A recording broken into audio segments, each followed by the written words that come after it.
Okay, am I audible and visible, guys? Please let me know. Okay, am I audible and visible, guys? I hope I'm audible and visible. Sorry for the glitch. As I said, it's a bit new for me to do it from my own end. So there might be few glitches here and there. Do let me know if anything is problematic.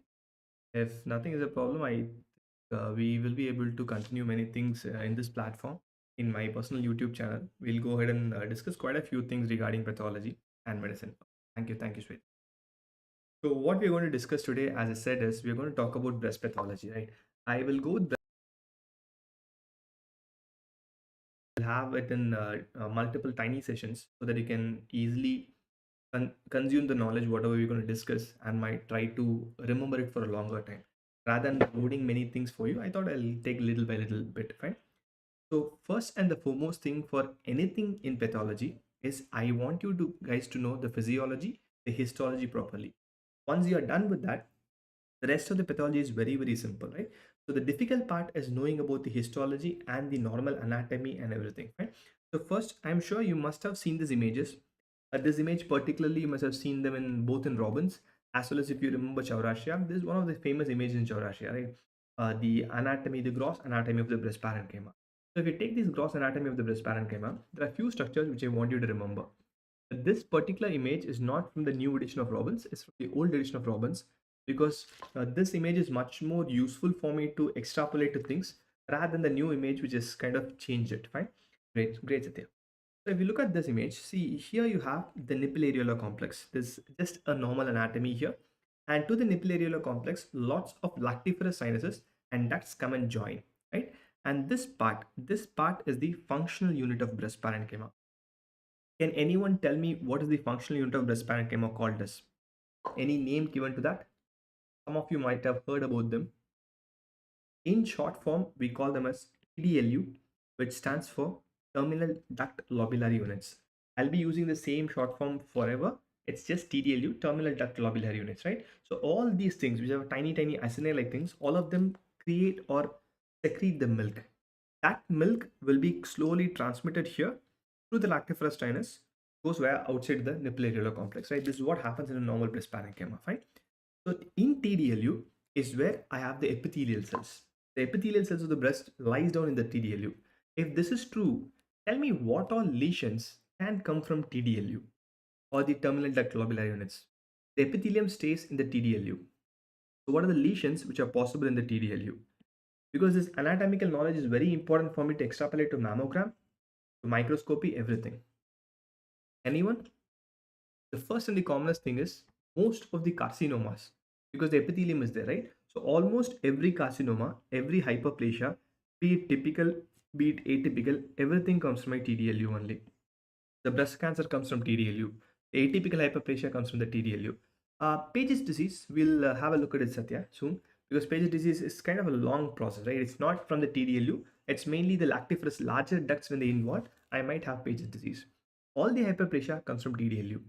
You must have read about few things called a cystic disease of breast. Major cystic disease of breast comes from the TDLU and sclerosing adenosis. It's adenosis, right? So majorly which is involving the epithelium, be it adenosis, be it hyperplasia, be it carcinoma, everything comes from the TDLU, terminal duct lobular unit. Great, right? That's my first part. Right? As I said, the function of this acini or TDLU is to secrete the milk, and the milk has to go through my lactiferous sinus to the nipple areolar complex. Let's assume I'm having a duct like this, which is a gland or duct like this, which is secreting the milk. Will it normally push into the nipple areolar complex, or should I have any specialized epithelium compress them and which will push them outside? Will it automatically go into the nipple areolar complex, or I need anything which can squeeze the milk outside of it? I definitely need something which can squeeze the milk and go outside of it, right? So that is what I want you to remember. So when I take TDLU of any duct and acini, I'm going to have a structure which is going to be like this. Let's assume this is a magnified image of the normal TDLU. I'm having the epithelium here, the breast epithelium, which will secrete the milk in response to prolactin after your uh, childbirth, right? The second thing for me, like Shoaib rightly said, I need a myoepithelium. I need a muscle functionality surrounding them, right? So there are two things in a normal TDLU. One is myoepithelial layer. That's one for me. This first one is obviously the epithelial layer. Right? This is very, very important. Remember this. There are two things in my body has double layering like this. One is breast parenchyma, the other one is prostate. This prostate also functions same. The prostatic fluid will be squeezed outside the glands of the prostate via my myoepithelial cells, right? I need both of them, right? So there are two layering present always in a normal breast parenchyma, right? So why this is important, I'll tell you soon. If I let's take a detour from breast and go to normal concepts of neoplasia. When will you call something as cancer in a microscopy? What's the term, or when will you call something as cancer? What finding, if it's present, I'll be more than happy to call it a cancer. In microscopy, not in anything else. Can I say if there is a basement membrane invasion or basement membrane breach, can I call it a cancer? For any epithelial tumor? I can. Breast is an epithelial tumor for me, right? So here, I don't have that part. I don't have an intact basement membrane rupture as the diagnosis of cancer. Here, to call something as cancer in breast, be it ductal, be it lobular, my only finding for me is my loss of myoepithelial layer. When there's loss of myoepithelial layer, in other words, I'm going to tell it's kind of breached the myoepithelium and the tumor has gone outside. I'm just zooming this part. Let's assuming this is the one which has become cancerous, which is proliferated a lot. That's just hyperplasia.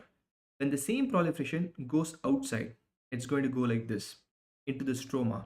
I'm going to call it an invasion of the basement membrane of the TDLU, right? So when this myoepithelium is lost, I'm going to say it's a cancer. Remember this.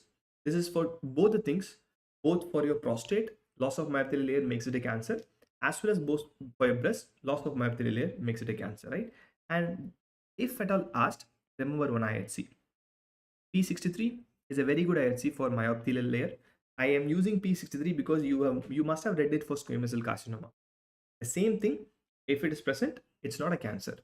Either normal or maximum ductal carcinoma in situ, right? So if it is absent, most likely it's invaded, right? So that's the first thing, okay? So we know about TDLU. That's the first anatomical part. And we also little bit know about the histology as well. Now let's take this part. See, this part of the anatomy, I'm going to name it a larger duct. The only difference between this and TDLUs, this doesn't secrete. It's just a duct, it's just a passage, which means they don't have epithelium. When they don't have epithelium, a cancer cannot originate from the duct. But is there a possibility a cancer can spread via this duct? I had a cancer here. Can it spread via the larger ducts? They can, right? So that's where Satya said initially, Paget's. Paget's is a spread pattern. It's a Pagetoid spread of the breast cancer, right? So Paget's disease majorly involve larger ducts. They don't involve TDLU.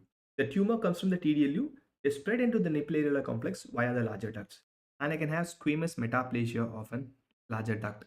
That's also possible. It happens in underlying inflammatory conditions. Smokers can have frequent squamous metaplasia as well. And I have something called as large papillomas. The large duct papillomas also arise from the larger duct. This is just a basic understanding. How we are going to use this in a real life is, let's just assume for an example, we'll try to draw it and we'll try to decipher how to use this information in a real life. Let's assume this is my larger duct. I'm just taking the duct part alone. And let's assume I'm having a papilloma here, right? Just a papilloma, a large duct papilloma. How do you think the patient will present? Because my only goal is diagnosis.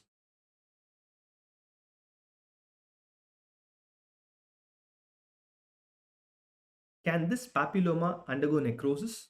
Can they twist and can they come outside? There's a possibility. Discharge, grade D3.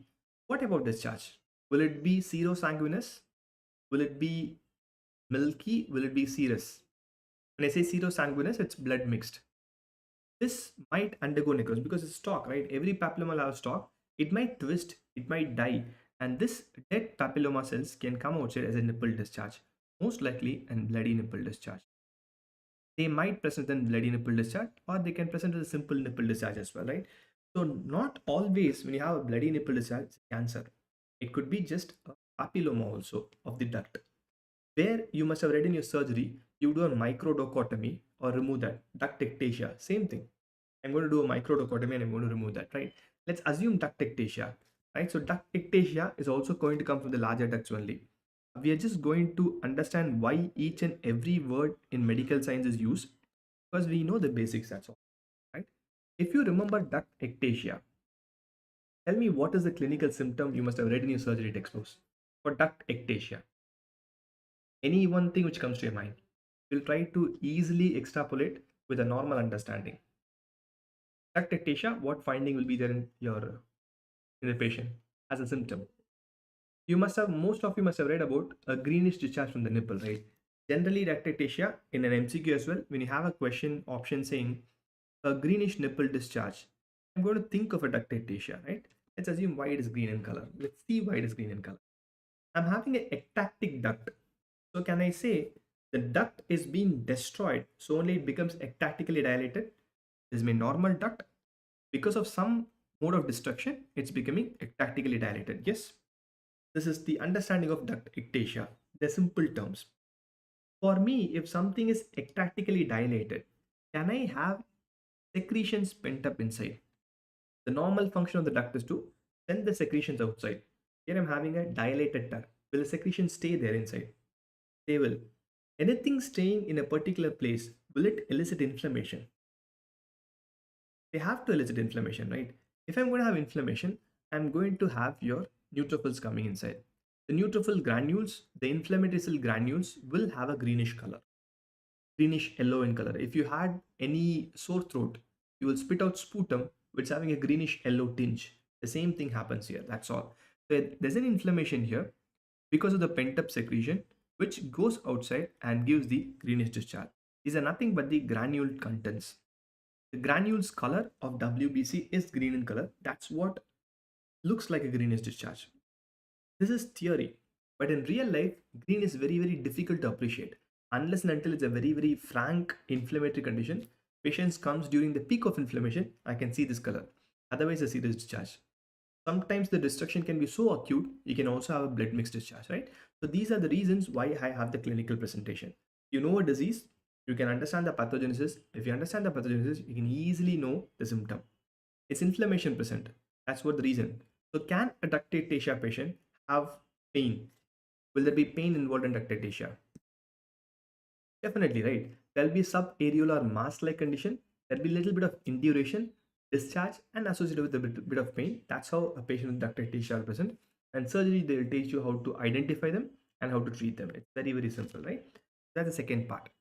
The third part here, I'm having two structures here. In this image, there is one thing which is yellow in color, and there's one thing which is green in color. Robin's images are extremely good. If you look at this, even the TDLU, you have a slight orange layer. That's your myoepithelial layer. And the green, the clear one in the center is the epithelial layer. After the orange one, I'm having a green layer, then I'm having a yellow thing. Both of them are stroma. I'm going to have two stromas. One stroma, this stroma is like any normal thing. It's just a normal stroma, like any other stroma of any part of my body. The green one is a specialized stroma, which is seen only in the breast parenchyma, right? This green one is a special stroma. We can call it an intralobular stroma, and the other one is interlobular stroma, right? So this is intralobular stroma, and the other normal stroma is an interlobular stroma. Let's see what will happen from a normal stroma. Let's take a stroma of any organ for matter for GIT. The stroma of GIT. What all lesions do you think can come from the stroma of GIT?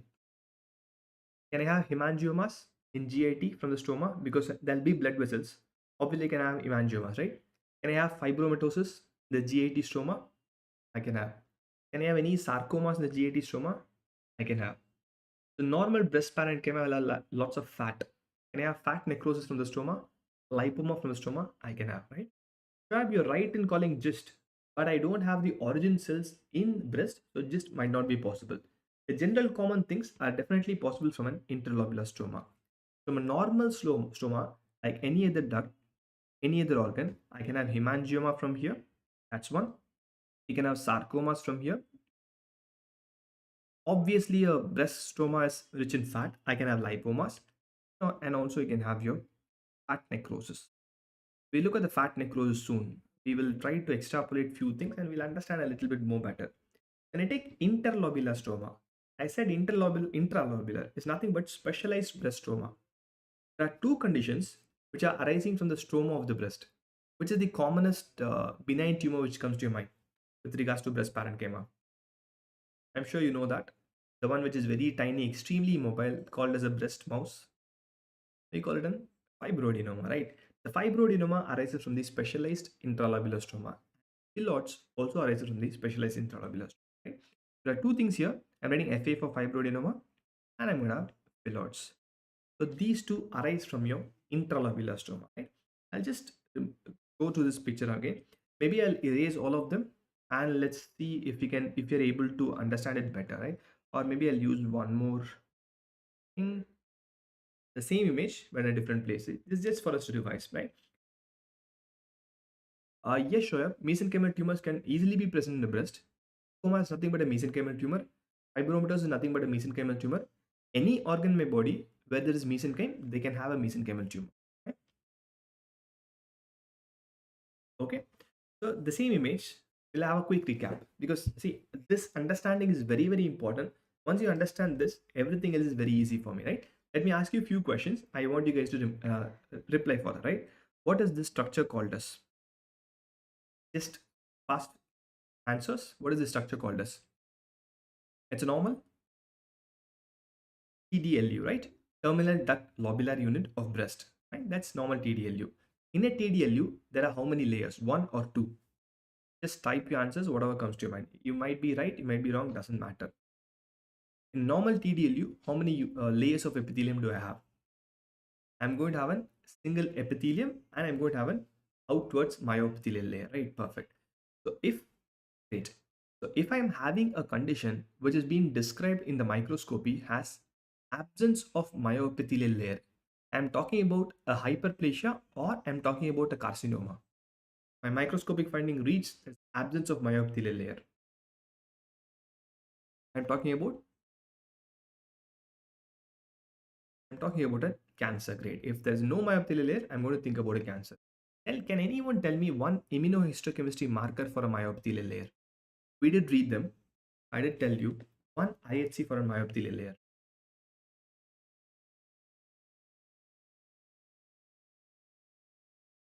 One IHC for myoepithelial layer. P63, great. Great. P63 is a very good IHC for myoepithelial layer. Calpon is also good IHC for myoepithelial layer. Add one more thing. If you're a postgraduate, beta myosin heavy chain. See, this is a very, very good marker in practical pathology, right? Myosin heavy chain is a very good marker in a practical pathology because that comes out very beautifully. If you're a pathology postgraduate, this might be of help for you, right? Great.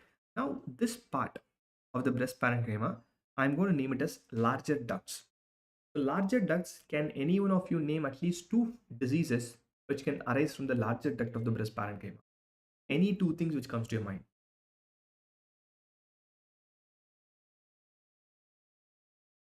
Any random two things which comes to your mind which arises from the larger ducts?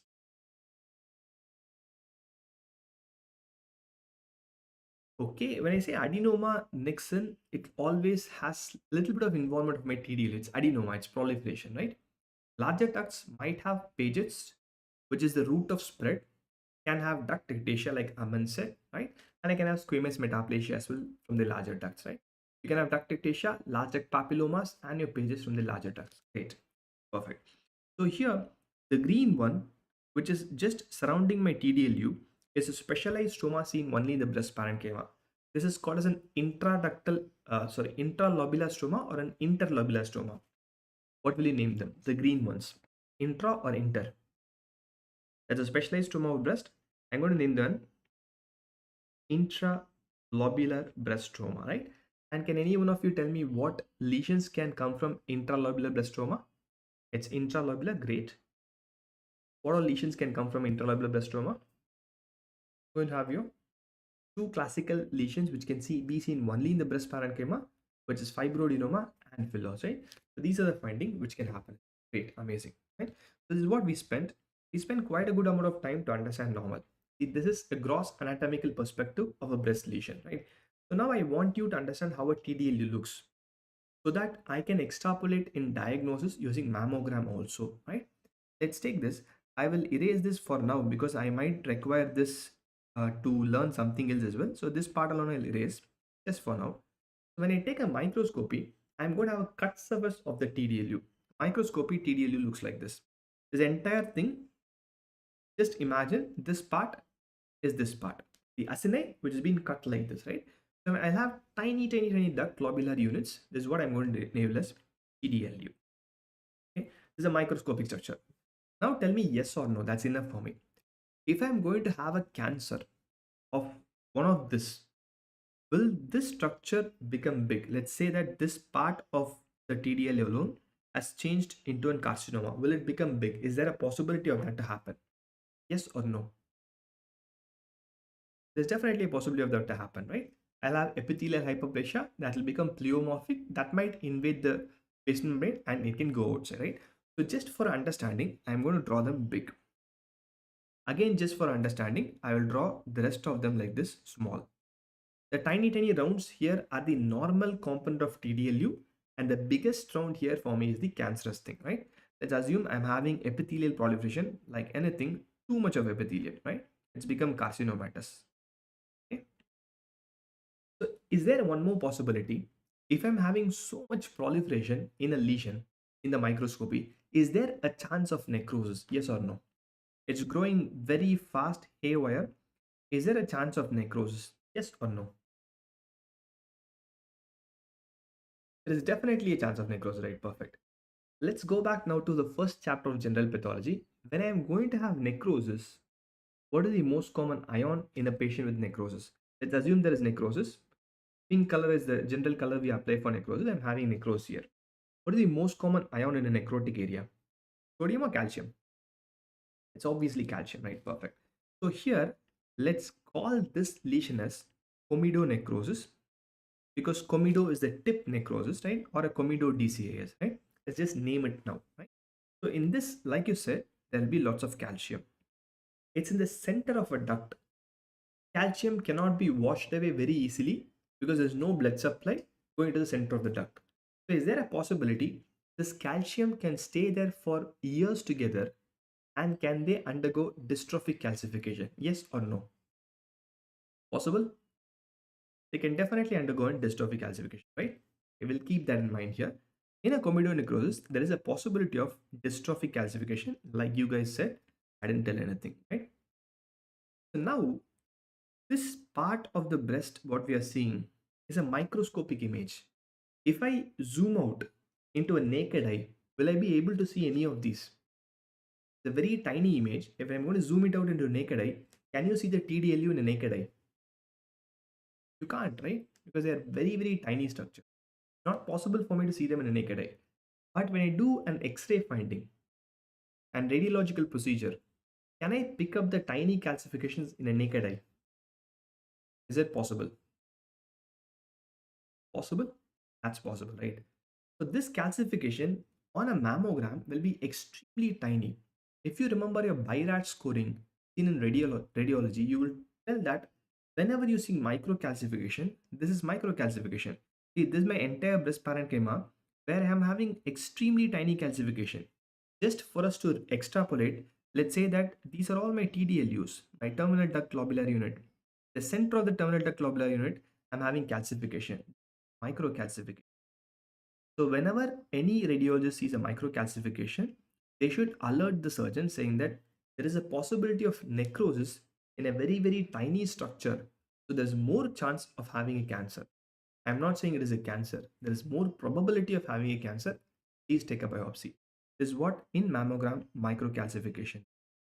When you go to radiology, they'll talk to you about lots of different types of calcification in mammogram. There's popcorn, there's micro, there's lots of different types. Each one of them will signify something. And the only base of understanding that is this image. If you can pick up this image, you need not worry about BIRAT scoring at all. Each of them, wherever I have calcification due to necrosis in a long-standing condition, it will have the same. If it's here, it look like this calcification. So which means I know it's a large duct pathology. If it is a large duct pathology, my differential diagnosis are either of these. It's very, very simple and easy to extrapolate if I know the normal. If I don't know the normal, it's very difficult for me, right? Let's say that this is microcalcification. Let's take one more condition and let's try to compare it. You must have definitely heard about a disease called as fat necrosis, right? What is the etiology of fat necrosis in a breast parenchyma? Anyone? What do you think causes fat necrosis in breast parenchyma? The cause of fat necrosis in breast parenchyma is trauma, right? Trauma is the biggest cause of fat necrosis. It's just traumatic fat necrosis. Now let's go to the first image, whatever we saw. If let's assume there's a gross anatomical picture of breast parenchyma, let's assume there's a trauma. Trauma, it could be anyone punching, or while playing you fall down, you trip and fall down. Everything here is a trauma. When there's trauma to the breast parenchyma, tell me which is possible. A trauma to one cell here, or a trauma to this like this. Which is possible? Let's assume this is 1, this is 2. When there's trauma, what will be the extent of damage? A tiny cell in a TDLU or a big area? The common ones. Undoubtedly do, right? I cannot have a trauma in a microscopic cell. It's impossible to have that, right? In other words, anywhere where I have trauma, it will involve a larger area. Trauma causes fat necrosis. We read about fat necrosis in pancreatitis also in the first chapter. Do you remember about saponification? I'm sure you will never forget that. So it's a very useless thing, but we'll remember forever, right? So can I say that if there is fat necrosis in the breast parenchyma, here also saponification and calcification can happen? Possibility? Yes or no? It can definitely happen, right? So if calcification happens secondary to trauma, it will be a big calcification or it will be a very tiny calcification. It has to be a big calcification, right? We just imagine something, right? We imagine something and let's see how it looks in a mammogram. It's very simple. Medicine is extremely simple. This is mammogram. This is definitely calcification. So I'm having such a huge calcification. Is it possible a fat necrosis is the first diagnosis you'll think of here, or you'll think of DCIS? I'm definitely going to think of a fat necrosis, right? So anywhere you're going to have a macro calcification, I'm not calling it fat necrosis. My first possibility is benign. It's not a malignant condition. So in BIRAT scoring system, it will not be very important for me. They'll come under 1 or 2. It's benign, probably benign. It will not think, I won't think, or any radiologist will not think of an cancer or DCS in this area, right? The difference between calcification in radiology and microscopy will be almost always uniform, right? So remember this forever. If you are an MBBS, please remember this whenever you read radiology in your final year and also your surgery in final year. That's very important because symptoms, surgery symptoms, I can easily extrapolate. Radiological imaging and easily extrapolate, right? So this is about the normal architecture of breast parent. Maybe I thought that today we'll discuss about one more topic. Is that okay for me to discuss fibroadenoma? If you guys are okay with it, I'm all in for that. We discuss about simple things about fibroadenoma. See, for me to discuss cancer, we will go for one more separate class, and definitely we'll think about read about breast cancer. Now we'll try to maybe read about a little bit of fibroadenoma. And if time permits, we will go to phyllodes as well. So fibroadenoma is the commonest tumor in breast parenchyma. First and the foremost thing, please stop using the analogy of breast mouse. Something should change in medical science. Is using very crappy things to describe terms. We are qualified, we are doctors. So you are going to, from today onwards, everyone here will stop avoid using the term of breast mouse and we'll call it a mobile swelling. Something should change and we should be the part of the change, right? Fibroadenoma is the commonest cause of your breast lesion, and they will have an extremely mobile lesion. It's benign, so it has to be mobile, right? So well, let's look at the word. See, I always say that everything in medicine and everything in pathology is related to your terminologies. If you can spend little bit extra time in looking at the word, it'll tell you everything there. It's fibroadenoma. So tell me, where will be the proliferation? In the epithelium or in both epithelium and stroma? Just look at the term, only epithelium or both epithelium and stroma.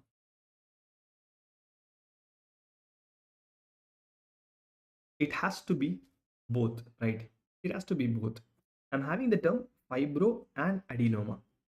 Fibro obviously will be the stromal component. Adenoma obviously is going to be the epithelial component. So though it is classified as a stromal lesion, I'm going to have both proliferation here, right? There'll be increase in both epithelium and stroma, obviously. But we did classify them, like Shoaib said, before we did classify them as stromal lesion, right? It came from the intralobular stroma. So of these two, which you think will be more predominant, stroma or epithelium? We had a classification, we have the terminology, so it's going to be definitely a little bit of more stroma and a little bit of less epithelial proliferation, right? We'll take this part. Okay, I'm having a lesion which has epithelial proliferation.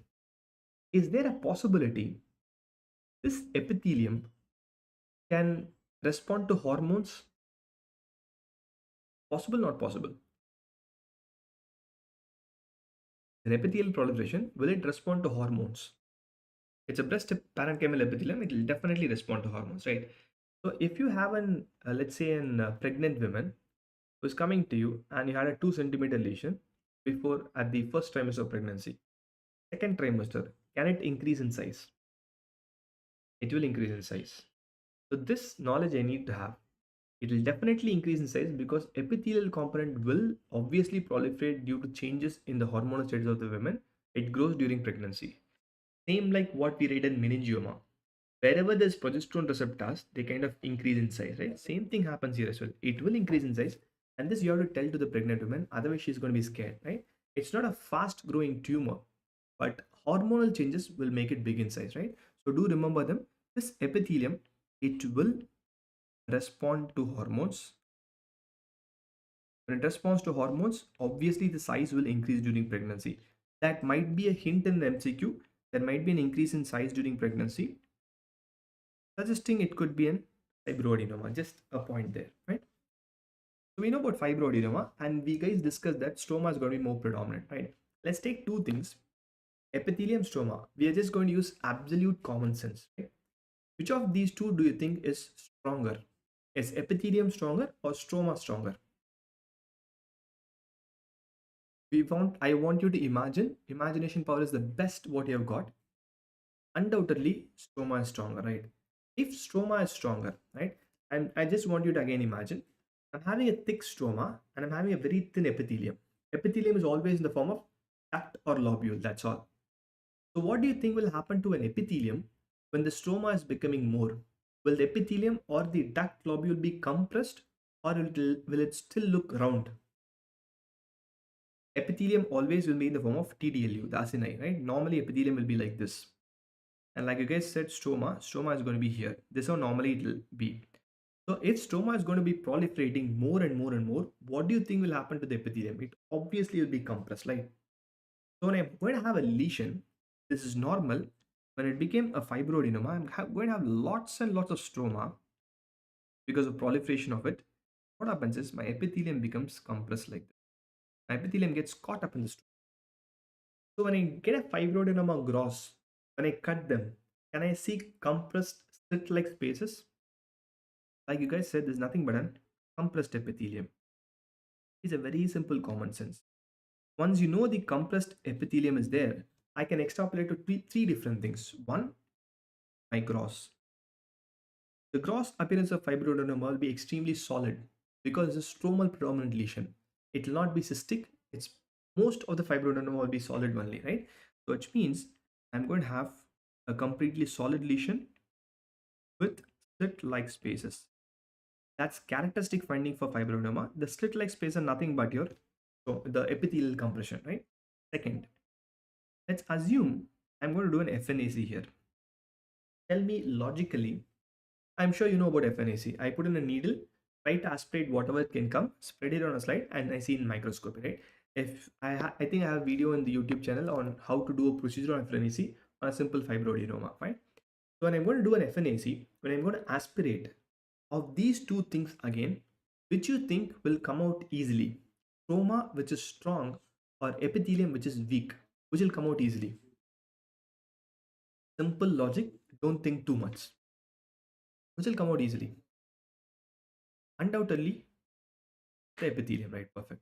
The stroma is very strong for me to break. It might not come out easily. Epithelium will come out easily, right?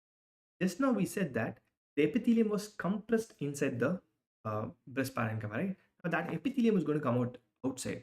So can I say when it comes out, that will look the same appearance? It'll be kind of compressed.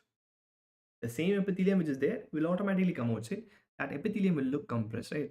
So this compressed epithelium, for an MCQ purpose, it was called as an antler horn sign. It kind of looks like an antler horn, just it comes outside, that's all, right? So this is primarily for an MCQ, but I would say lots of epithelium there, that's all. In an FNAC, I'm going to have one more question because this came in an exam as well. So this epithelium which comes outside, will it be cohesive or discohesive? Cohesive means together, discohesive means just separated. It will be extremely cohesive, right? You have to have an extremely cohesive nest of epithelial cells. The word cohesive means I'm talking about a benign condition. Whenever the term discohesive comes, it's just gone, it's just broken, which means I'm talking about a malignant lesion, right? A cohesive nest of epithelium. Should I see myopithelial cells? Should myopithelial cells present here or not? It's a benign condition. Any benign condition in breast parenchyma should have myopithelial cells, right? They will have myopithelial cells. The myoepithelium should be present as well. So the myoepithelium, in case of an FNAC, we term them as bare nuclei. Right? We term them as bare nuclei. So the myoepithelial cells will be present and the epithelium will be extremely cohesive. Right? Bare bipolar nuclei, that's what a myoepithelial cell looks like. Right? If we look at this, I'm going to talk this how a fibroadenoma will look like. That's first on an FNAC. We'll go to the same compressed epithelium to understand how it looks on a histopathology. I'm having two structures. One is epithelium, one is stroma. Which of these two do you think will be more pink in color? Because in histopath, I have only two colors, pink and blue. Histopath should never ever be difficult. Which do you think will be pink in color? It'll be the stroma, right? Perfect. I'm going to draw. We are going to imagine whatever you know, and we'll try to see whether it looks the same in a microscope. That's all. Let's assume we said that it's a stromal predominant lesion. So stroma is extremely pink in color, and our assumption was the stroma should compress the ducts or my epithelium. We'll have epithelium which will be like this, compressed epithelium like an antler horn which is present inside, right? So this is how fibroadenoma should look if our imagination is correct. Let's see if all these three possibilities are true, that's all. We know from the name it's fibroadenoma. Stroma is strong, it's a stromal predominant tumor. Stroma compresses the epithelium. It's extremely mobile mass, it's not adhesive at all. Vedanti, I will not consider the intracanalicula pericanalicula. Even for a pathologist, I don't care about it because they don't have any prognostic significance. And undergraduate also, please ignore intra and pericanalicula pattern. They're useful only in Viva. If it's not useful in real life, don't worry about that. There's one more thing which is useful. I'll come to that for sure. Fine. So this is what fibroadenoma was all about. Right? This is a gross image. Can you see the slit-like spaces like we imagined? Is that visible? It will be visible, right? You can definitely imagine a disease just from the name. I can have a slit-like spaces. If I want to extrapolate a little bit more, I'll just zoom this. This slit-like spaces, if you look at this part alone, does it look like an antler horn appearance? If I have to little bit extrapolate, kind of branching and compressed, right? It does kind of look like that. Maybe here also it can kind of look like that. One thing is an extremely solid lesion, a well capsulated lesion with slit-like spaces. That's my first extrapolation based on our concept, right? Second, does it look like a compressed duct which has been pulled outside with branches? That's a finding of antler horn appearance on an FNAC, right? This is how it looks on an FNAC. Is it cohesive or discohesive? You can see the image. It's characteristically cohesive, right? It's an extremely cohesive cell nest with compressed and branching patterns, the antler horn appearance. Let's look at the microscopy. This is from Robbins. Which is more predominant here? Pink or blue? Obviously the pink one, right? So this is the one which is more predominant, and like we saw, it's extremely compressed. The terminal duct lobular units is extremely compressed. So when I'm going to take them outside, these blue structures, if I take them outside, they will come out like an antler horn appearance, right? So this is what a fibroadenoma looks like. It's from the name. Go with the name and you will remember everything regarding fibroadenoma. Since The entire medicine is moving towards genetics. I just want you to remember this. Remember a gene called as MET12. So MET12 is something which has been researched a lot in case of stromal tumors of uterus and breast. Fibroadenoma, phyllodes, uterine fibroid, that's leiomyoma. All of them have MET12 mutation. As of now, no significance. Maybe in future, it might help me to distinguish benign, borderline, or malignant phyllodes in futuristic approach. But when MCQ, any recent advancements you want, it might come in an exam. Right? So this is one thing for me. A very simple fibroadenoma. I don't mind about a fibroadenoma because fibroadenoma doesn't increase the risk much for cancer as well. But if the fibroadenoma is having any unique particular findings, we call them something called as complex fibroadenoma. The complex fibroadenoma is a bit difficult for us to manage because complex fibroadenoma kind of increase the risk factor for a cancer. I want you to remember a few things for complex fibroadenoma. You're going to tell me that if I have a lesion of fibroadenoma where epithelium becomes more than stroma, is it something to be worried about? Epithelium is becoming more than stroma. They worry or not? We know about normal fibroadenoma. We're just going to enumerate the points in a complex fibroadenoma which increase the risk of a cancer. I should worry, right? That's very, very important for me. Epithelium should never become more than stroma. In other words, when you have adenosis, I have to be worried. Hyperplasia, I have to be worried, right? When you have hyperplasia of the epithelium, I need to be worried. When you have adenosis of the epithelium, I need to be worried because epithelium ideally is not more. If it becomes more, epithelium keeps on dividing, I have a risk of a cancer. That's first. Next, cyst. Fibroadenoma is a stromal predominant lesion. Cyst should not happen. If you have tiny, tiny cyst, especially something more than 0.3 centimeter, which is also an indirect meaning saying that there is some problem in the epithelium which is forming cyst. That's a very alarming finding. This can be picked up on an imaging if you have done that, or cross cutting also when you section it for a pathologist especially. You have to put them in the report. You're having cyst more than 0.3 centimeter, which is very, very important, right?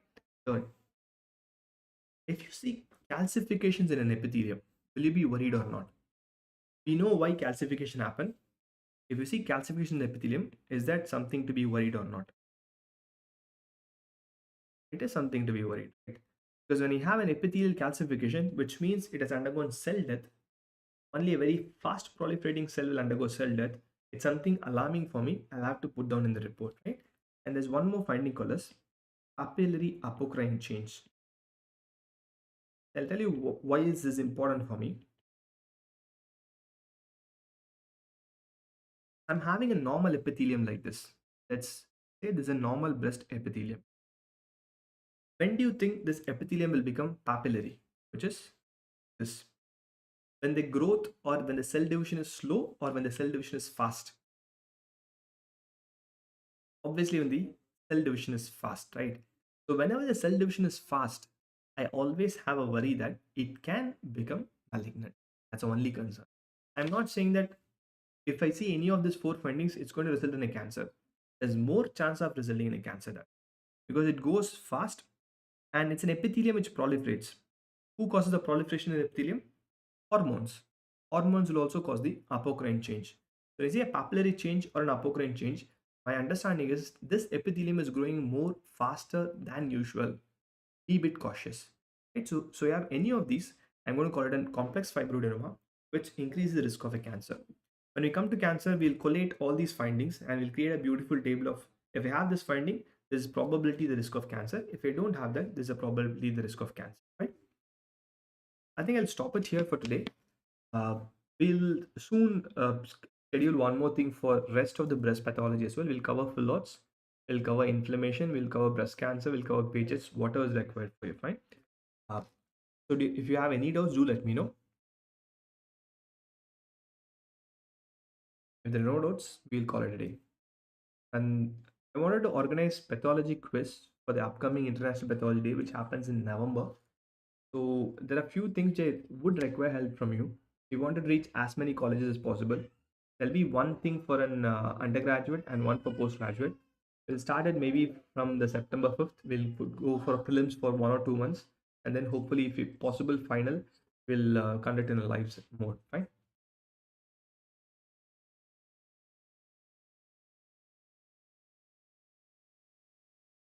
Vedanti, see, first of all, when it's a lactating women, I would avoid doing any procedure, right? Because lactation can cause lots of changes. When you have glandular apocrine changes with mild collagenation of stoma, that could be completely normal. Because apocrine change will be seen in any lactating women, and collagenation of stoma, because lactation increases size of the glands. So when the gland size increases, the collagen in the background will definitely be supporting that, right? So for me, any change in the lactating person, please see what was there before the women got pregnant, because that's more important for me. To call it fibrocystic disease, just see, mild inflammation is not categorized at all. It's very loose terminology. Just with this finding, I would still not report as fibrocystic disease, because these findings, if they are seen in a non-lactating woman, I'll be more than happy to call it fibrocystic disease, right? So if I would maybe put a descriptive report and call to correlate post-lactation what's happening, just look whether there's no epithelial proliferation or not. If there's no epithelial proliferation, it's completely fine. Fibrocystic disease doesn't matter much. Right. Okay, great. Thank you for guys. Apologies to host the session a little bit earlier. I hope I'll be able to conduct the sessions as scheduled, and we'll schedule everything going on forward perfectly for every week, and I'll come live and we'll learn together. Thank you guys. Thank you for your patience. Thank you. Bye.